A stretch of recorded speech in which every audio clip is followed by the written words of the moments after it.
Здравствуйте, смотрите в сегодняшнем выпуске. Более 250 человек приняли участие в акции «Диктант Победы» в Ашхабаде. Авиапарк туркменских авиалиний пополнил второй грузовой самолет авиакомпании Airbus. На скачках в Дашогузском вилаяте разыграли главный приз президента Туркменистана и другие новости. 27 апреля на территории Русского дома в Ашхабаде и совместной туркмено-российской школы имени Пушкина прошла всемирная акция «Диктант Победы», в которой приняли участие более 250 человек. Акция была организована в преддверии празднования 78-й годовщины Победы в Великой Отечественной войне.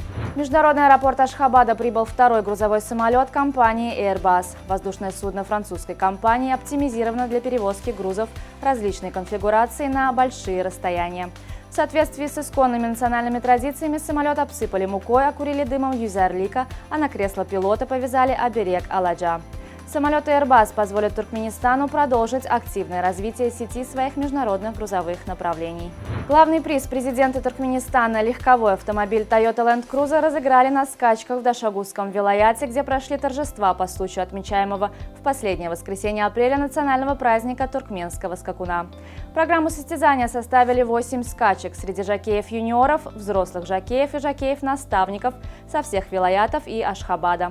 Главного приза удостоился жокей Разыв из Марийского вилаята на скакуне Эдепли, который пришел первым на километровой дистанции. В Токио прошла встреча ректора Института международных отношений Туркменистана Джумамрата Гурбангельдиева с генеральным директором Японского института международных отношений профессором Томико Ичикава. Стороны обсудили возможности академического и научного сотрудничества, налаживания конструктивного и взаимовыгодного партнерства по перспективным направлениям взаимодействия. Турецкая компания Çalık Energy осуществит строительство современного экологического села на берегу Туркменского озера Алтын-Асыр, расположенного в центре пустыни Каракумы. Туркменское озеро является одним из крупнейших искусственных водоемов в мире. Проект расположен в 264 километров от Ашхабада. Его строительство оценивается примерно в $4,5 миллиардов США. Заполнение озера на полную мощность может занять до 15 лет, после чего Алтын-Асыр займет площадь в 2000 квадратных километров, а его максимальная глубина составит 70 метров. Для участия в конференции «Международные транспортно-транзитные коридоры. Взаимосвязь и развитие», которая пройдет 3-4 мая в Ашхабаде, зарегистрировались уже более 900 делегатов. В работе конференции примут участие высокопоставленные представители правительства Туркменистана, представители международных организаций, руководители национальных и международных транспортных компаний и крупных международных финансовых институтов.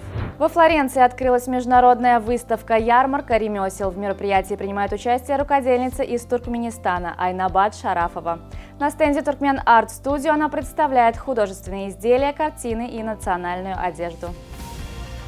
С 26 апреля возобновились регулярные авиарейсы из Узбекистана в Индонезию. Авиасообщение между двумя странами вынужденно прекратилось 3 года назад из-за пандемии коронавируса. Рейсы из Ташкента в Джакарту будут выполняться 1 раз в неделю на самолетах Boeing. Сильные снегопады обрушились на турецкую Анталию 27 апреля. Толщина снежного покрова в некоторых местах за несколько часов достигла 10-15 сантиметров. Снегопад начался с сильного дождя, постепенно перешедшего в снег. К вечеру снегопад ослаб, заторов и аварий на дорогах удалось избежать, передает информационное агентство Сон-Дакика. Программа 4-го тура высшей лиги чемпионата Туркменистана по футболу будет представлена 2 матчами в пятницу и в субботу. 28 апреля Алтын-Асыр на своем поле примет Мерв, а действующий чемпион первенства Ахал сыграет против Капидага. 29 апреля столичный Ашхабад отправится на рандеву с энергетиком в Марийский вилаят, а футбольный клуб Аркадак примет Шагадам на стадионе Нисса в Ашхабаде. Определились финалисты Кубка Италии по футболу. Во Флоренции состоялся ответный матч полуфинала, в котором Фиорентина по сумме 2 матчей выиграла Кремонезе и вышла в финал. В главном матче турнира, который состоится 24 мая в Риме, флорентийцы встретятся с миланским Интером. На сегодня это все. Желаю вам хорошего завершения дня. Увидимся завтра. И не забывайте, что Туркмен-портал ваш самый надежный источник новостей.